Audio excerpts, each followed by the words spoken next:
The loneliness you feel is not a misstep. It is part of the journey, a recurring pattern that accompanies those who refuse to accept the world superficially.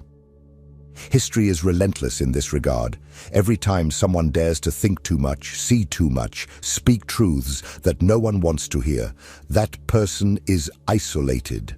And we are not talking about obscure figures, but some of the greatest geniuses humanity has ever produced. Socrates was sentenced to death for teaching people to think. The accusation, corrupting the youth with questions. The reality, he was simply awakening dormant minds.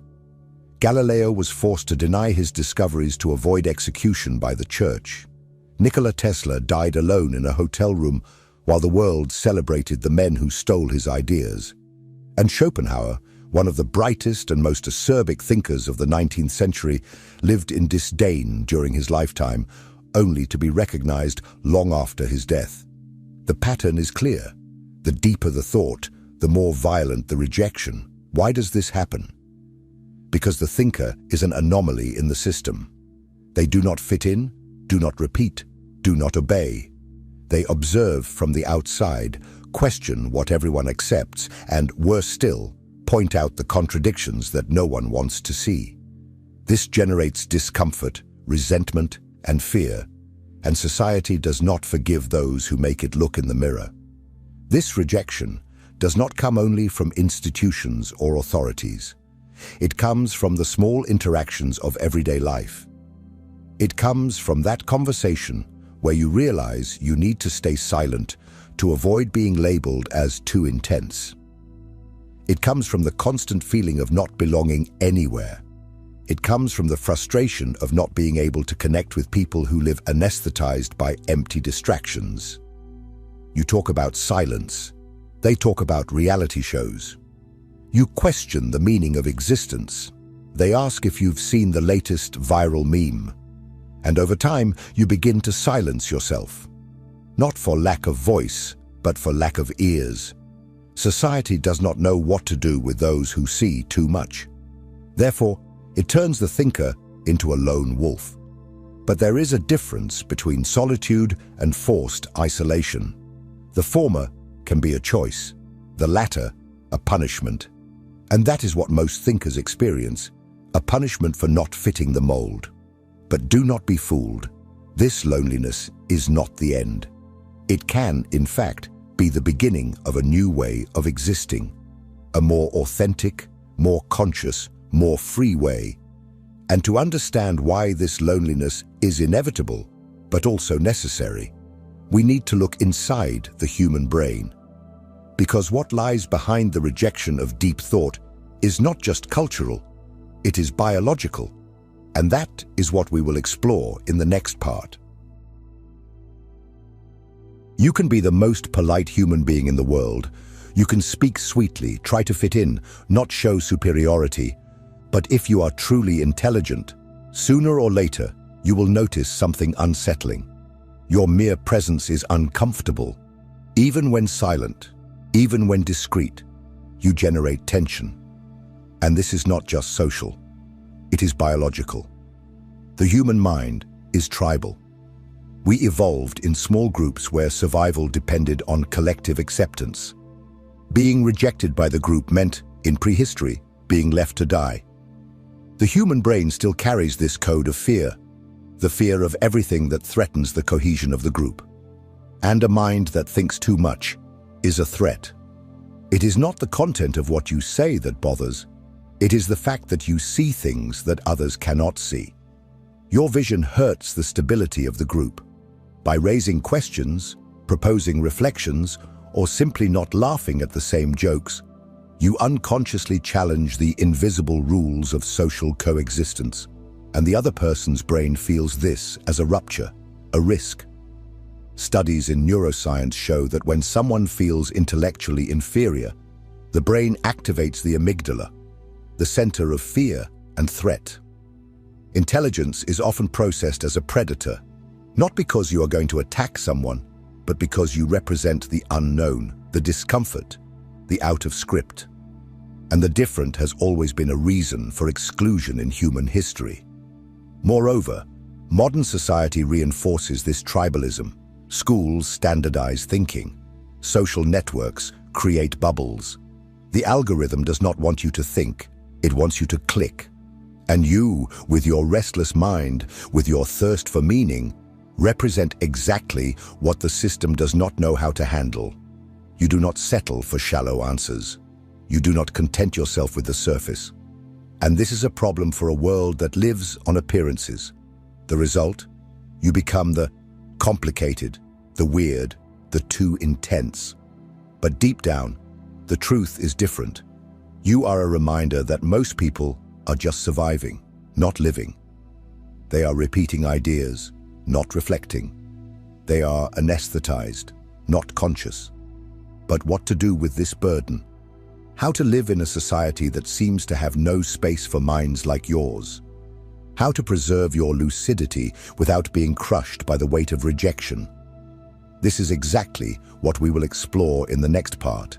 If you feel that your intelligence sets you apart and want to understand why this happens on such a deep level, you'll find real value in my ebook, Beyond the Shadow. It breaks down Jung's core ideas and gives you tools to navigate the loneliness of seeing what others can't. Link is in the pinned comment.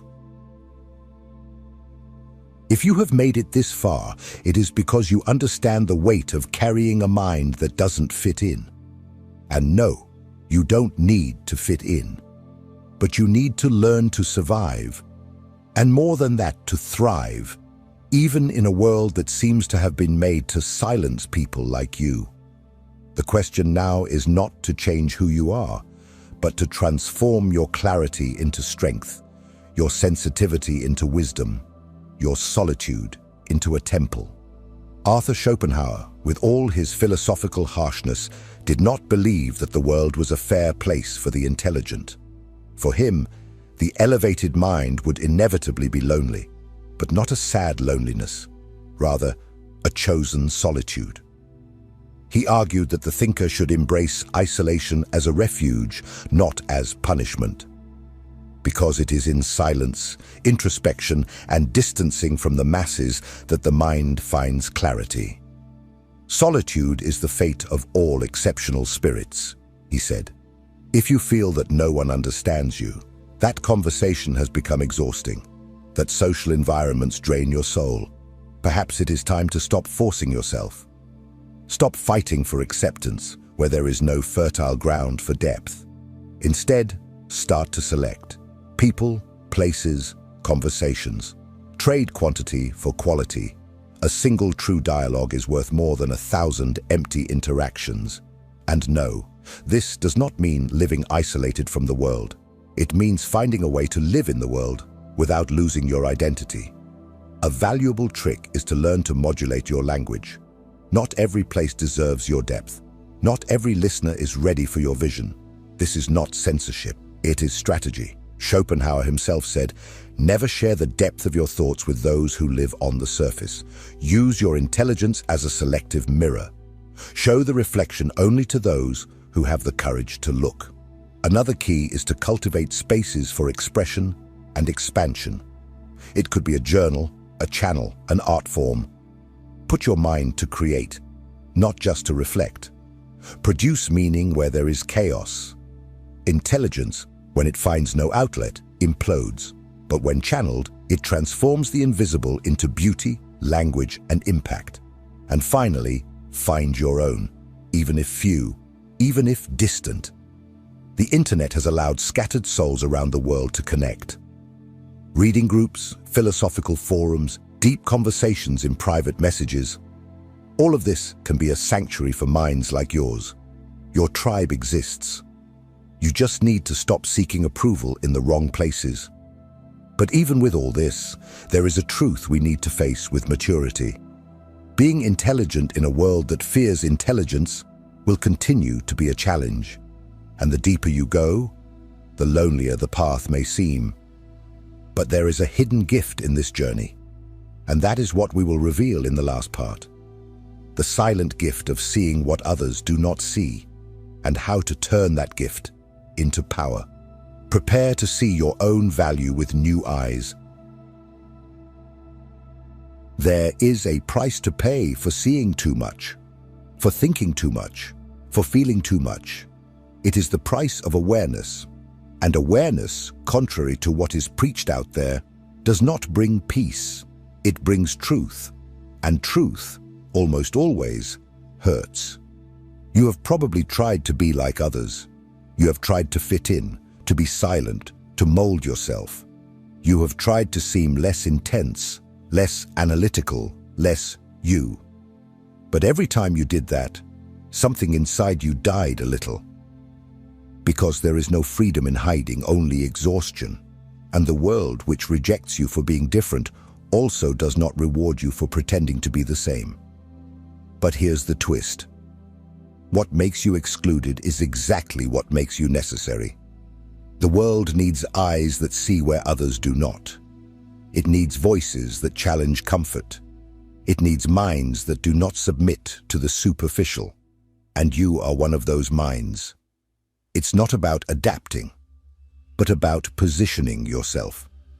About using your clarity as a tool, not as a burden. About transforming your loneliness into clarity, your pain into art, your restless mind into a beacon for those still lost in the fog. You did not come into the world to please, you came to awaken. Yes, this may mean walking alone for a while, being misunderstood, being excluded from certain circles, ignored in certain environments. But do not be fooled.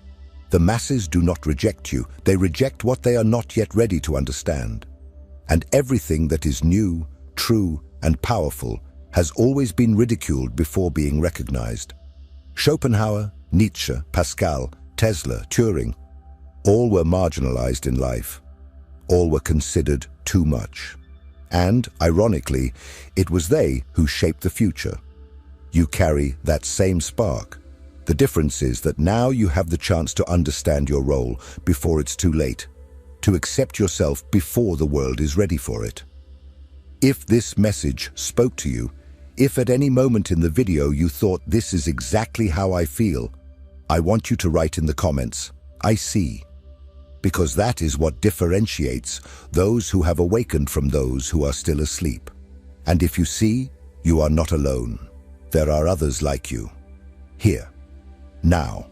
And if you feel you need to continue this journey, need to understand even more about yourself, about the human mind, and the invisible game of reality, then watch the next video. It is essential. You will understand why.